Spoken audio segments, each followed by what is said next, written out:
જય માતાજી મિત્રો। તો આપણે આ બધા બળદ રેસ્ક્યુ કર્યા હતા અને આપણે સિયારામ ગૌશાળામાં મૂક્યા હતા, એકત્રિત કર્યા હતા। આપણે આને કોબડી સર્વેશ્વર ગૌધામમાં શિફ્ટ કરવી છે। તો આ બળદને બધાને આપણે વ્યવસ્થિત રીતે ત્યાં લઈ જવાના છે, જેથી કાયમિક આશરો એને મળી રહે। આપણે હળવે હળવે બધા એને ગાડીમાં ચડાવી દેવી। બધા આપણે અત્યારે લગભગ 20-21 બળદ ટ્રાન્સફર થાય।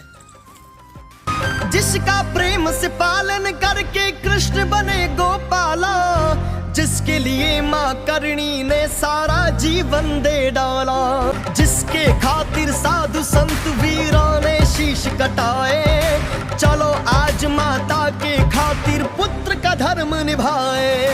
धर्म रक्षक रक्षा कर, गौ माता का संकट हर, धर्म रक्षक रक्षा कर, गौ माता का